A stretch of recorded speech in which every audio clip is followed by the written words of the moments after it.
suñu réew mi bëgg a yàqu lu ngeen ci xam. voilà Guy wax ci balaa yàqu wax ci. ñoo ngi jox kàddu gi Guy Marius Sagna Guy kon bisimilah. mbokk yi maa ngi leen di nuyu yéen ñëpp ci seen tur ak seen sant di rafetlu teewaay bi bu baax a baax damay fàttali ne tey du manifestation moo ñu fi dajale conférence de presse moo ñu fi dajale. conférence de presse nag boo xam ne li ko mandargaal ñaar la benn bi mooy suñuy conférence de presse suñu siège lañ ko doon faral di defee muy siège u FRAPP tey ñu ne conférence de presse bi fii lañ koy defee fii ci place de l'Obélisque ñaareel mandarga conférence de presse bii moo di ne d'habitude xëy na kenn wala ñaar ñoo doon wax tey dañoo ne mboolem membre Front Multilutte doy na dañ koy jox kàddu gi ndaxte pour xam lan moo xew tey ci réew mi pour comprendre lan moo lëmbee jamono tey ci réew mi foog nga déglu ñaar fukk ak juróomi collectif yi nga xam ne ñoo wax 3 heures ak léegi te am na sax ay collectif yu absent lan moo lëmbee réew mi tey ci Sénégal mooy mbëkk mi mooy émigration irrégulière tey si suba amoon na ñoo xam ne ñu ngi doon pàccoo ndaxte dañoo jàpp ne HCCT pàccoo la conseil économique et social et environnemental pàccoo la commission nationale du dialogue des territoires pàccoo la au conseil du dialogue social pàccoo la ñun tey ci ngoon ñu ne ñi nga xam ne ñoo sonn ci Sénégal ñi nga xam ne ñoo torox ci Sénégal ñi nga xam ne ñoom la ñuy noot ci Sénégal dañuy pencoo kon mu mel ni Sénégal ñaar benn bi ñii di pàccoo di jur musiba ñii di pàccoo ak suñu ñàkk ak suñu deret suñu rongañ di siim ñoom seen cere ñuy installé tey conseil économique social et environnemental boo xam ne dañ ko waroon tas pour xeex mbas mi tas ko pour xeex mbëkk mi tas ko pour saafara jafe-jafe askan wi ñun ci ngoon ñu ne dañuy pencoo ak askanu Sénégal amoon message ñun waa Front Multilutte doy na message bu ñu bëggoon lancer président de la République Macky Sall gouvernement du Sénégal waaye tamit askanu Sénégal message bi je crois que déglu ngeen ko bépp collectif bi nga xam ne yëkkati na kàdduwam dégg ngeen message bi li ma ci mën a wax mooy démb président de la République jël na dogal ne day taxawal conseil national pour l'insertion et l'emploi des jeunes waaw may laajte lu assemblée nationale saafarawul li conseil économique social et environnemental saafarawul li HCCT saafarawul li commission nationale du dialogue des territoires saafarawul li haut conseil du dialogue social saafarawul ak yeneen kuréel aussi budgétivore que inutile saafarawul ndax une énième institution moom président de la République Macky Sall mu tuddee ko commission nationale pour l'insertion et l'emploi des jeunes ndax dina ko saafara muy benn xam ngeen ne lii ay tappale la xam ngeen ne lii du dara lu dul naka la ñuy casewaat une clientèle politique di ko jox suñu xaalis ñoom ñuy noos ñun ñuy gën a torox ma ne préparateur en pharmacie yi dégg ngeen leen les sortants de l'INSEPS dégg ngeen leen dégg ngeen itam ñi nga xam ne ñooy ñi génn école nationale de formation des eaux et forêts de Djibélor dégg ngeen itam bu dee juumuma ñi nga xam ne ñoom ñooy non pas weex bee mais ñëpp ñi nga xam ne waa Sénélec dégg ngeen ñi nga xam ne ñoom ñooy waa Sénélec loolu lu muy tekki mooy ndax soxla nañu taxawal kuréel bu bees pour recruter ñooñu ndax soxla na taxawal conseil bu bees recruter ay nit di leen di fay pour recruter ñooñu nga xam ne dañoo def concours def formation am diplôme d'état besoin yi nekk fi ndaxte agent des eaux et forêts doyul animateur culturel yi doyul préparateur en pharmacie yi doyul ñi nga xam ne ñoom ñoo war a liggéey ci wàllu sport muy les sortants de l'INSEPS doyuñu donc soxlawuñu structure bu bees président Macky Sall bu bëggee saafara li nga xam ne moom mooy ñàkkum xëy bi na rencontrer ñooñu noonu ma lim ba pare mu recruter leen ndaxte xaalis baa ngi fi place baa ngi fi. maa ngi doon tudd sànq conseil économique social et environnemental HCCT au conseil du dialogue social waaye itam commission nationale du dialogue des territoires ak ñoom seen ñooñu boo boolantee seen budget toll na ci 20 milliards xam ngeen luy 20 milliards mooy ngeen jël 16000 personnes 16000 personnes di leen di fay weer bu nekk 100000 francs loolu mooy 20 milliards ci at nga jël 16600 personnes di leen di fay at weer bu nekk 100000 francs pendant 1 an loolu mooy 20 milliards ngeen fo ne loolu yoon la maanaam boo compté ñi nekk au conseil économique social et environnemental kuréel yooyu nga xam ne amuñu benn solo lu dul sàcc suñu xaalis boo compté ñi fa nekk matuñu 500 yooyu ñu ngi fayeeku lu 16000 personnes waroon fayeeku bu fekkoon sax dañ doon liggéey bu am solo ñu ne gongo waaye nekk fa di tàccu nekk fa di riiti nekk fa di saagante nekk fa di wax loo xam ne yenn wul maanaam li ñuy wax fii tey depuis 3 heures loolu la ñu bëggoon mu riir ci assemblée nationale loolu la ñu bëggoon mu riir au conseil des collectivités territoriales jafe-jafe yii feeñ tey loolu la ñu bëggoon mu riir conseil économique social et environnemental commission nationale du dialogue des territoires ak ñoom seen waaye ñoom dañoo am seeni préoccupation askan wi am ay préoccupation wam te ñaari bokkul muy benn ñaareel bi mooy waaw bëri na ñoo xam ne ñu ngi ñàkk seen bakkan jamono jii ci mbëkk mi ñu ngi jaale sénégalais yi nga xam ne ñàkk nañ seen mbokk ci émigration irrégulière bi ñuy profito di wax ne samedi à 15h dégg ngeen collectif 480 samedi à 15h dina am une marche silencieuse jóge fii 15h dem RTS ñun waa Doyna ñu ànd si ak yeneen collectif ànd si ak yeneen kuréel fii ñu ngi leen di jox rendez-vous yéen ñëpp yi nga xam ne yéen a ñëw fii yéen ñëpp ñi nga xam ne yéen a ñuy déglu samedi 15h maanaam gannaaw suba 3h pile fii la ñuy jógee dox ba RTS une marche silencieuse pour rendre hommage à nos concitoyens morts dans l'immigration irrégulière.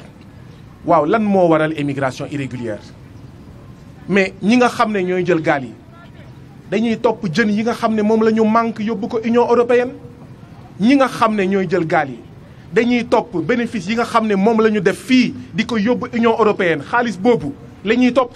ñi nga xam ne ñooy jël gaal yi emploi yi nga xam ne moom la ñu waroon créer fii te di ko créer France di ko créer Espagne di ko créer Suisse ak ñoom seen emploi yooyu la ñuy topp dem Union européenne ñi nga xam ne ñooy jël gaal yi en réalité dañuy daw ils fuient les bombes économiques les bombes sociales les bombes environnementales les bombes politiques qui sont larguées par le gouvernement du président Macky Sall sur les travailleurs de la Brioche Dorée, sur les travailleurs de Excelec, sur les travailleurs de la Sigelec, sur les travailleurs de Laborex, sur les étudiants orientés dans le privé, sur les étudiants en général, sur les bacheliers, 1300 et quelques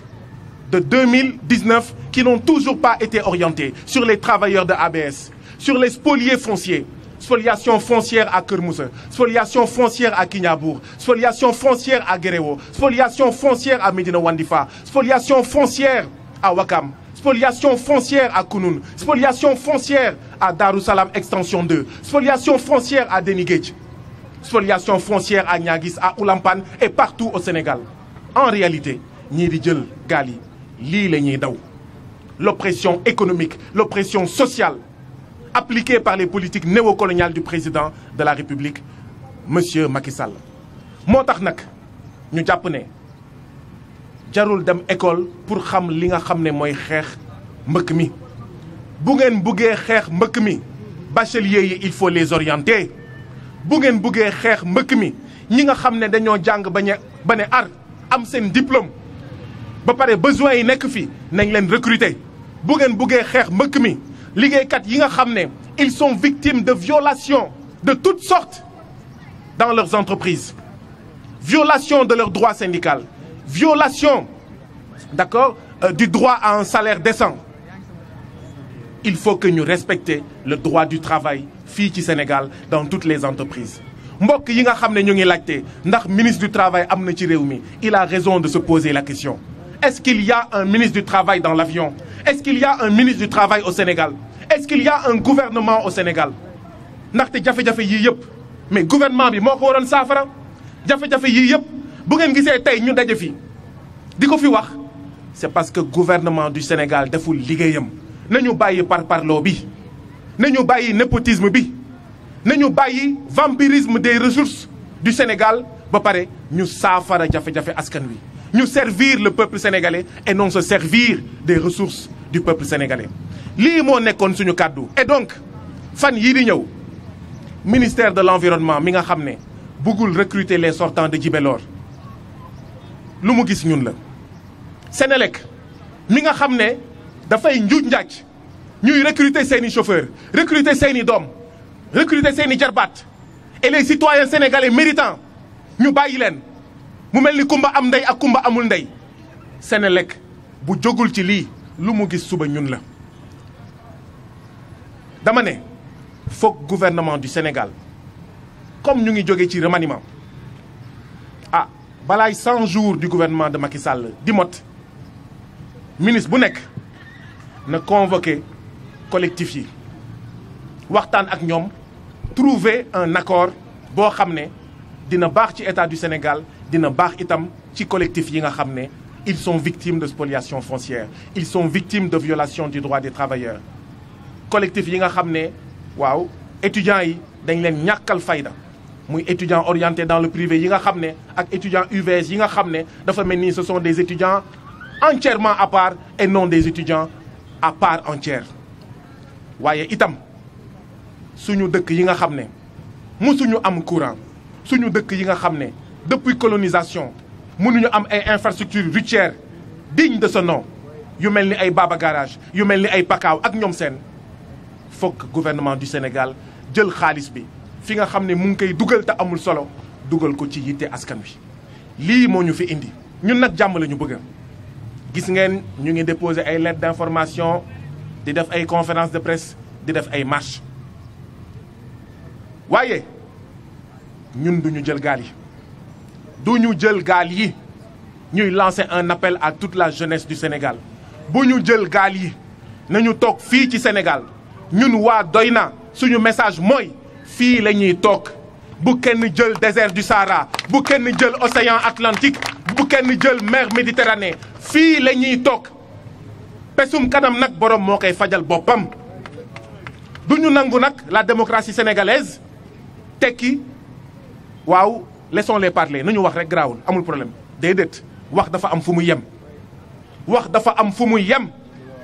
ndaxte kenn gënuñu fi bàyyi kenn gënuñu fi yaay kenn gënuñu fi maam ay citoyens sénégalais yu nous avons les mêmes droits nous avons la même dignité que tous les autres citoyens sénégalais donc nous lançons un appel fort au président de la République pour qu'il rencontre tous ces collectifs pour qu'il instruise ses ministres pour prendre à bras le corps les préoccupations de nos concitoyens qui sont dans ces collectifs-là.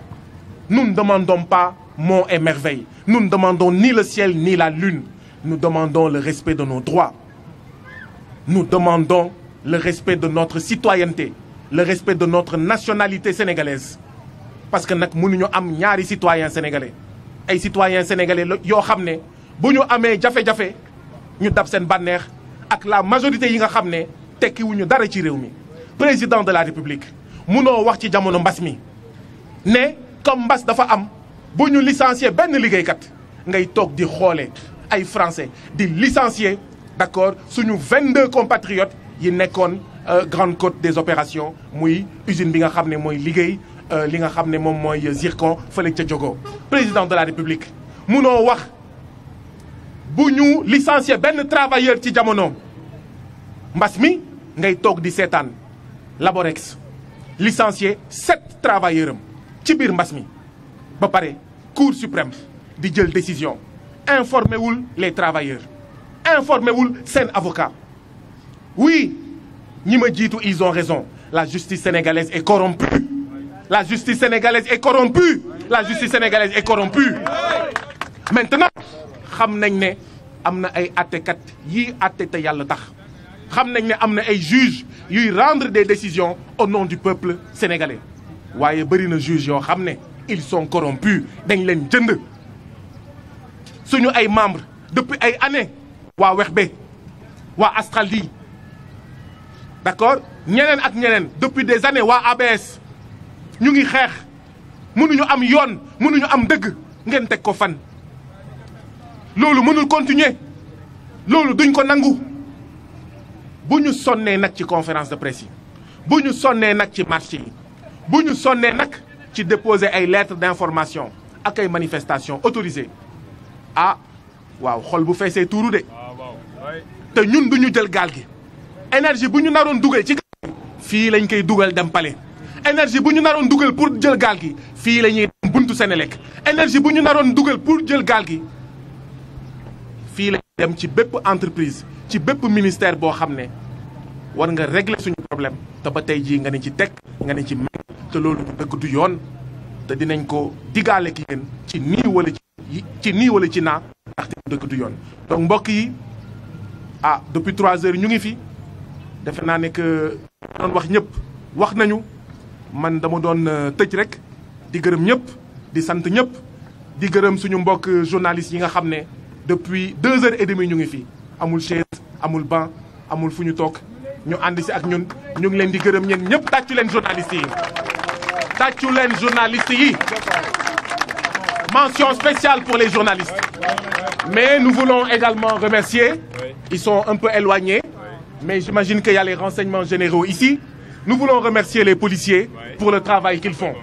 tàccu leen sapeurs-pompiers yi ak policiers yi renseignements généraux yi nga xam ne yéen a ñu rax complot wuñu li ñuy wax bëccëg nar kàmb lañ koy wax dañoo ne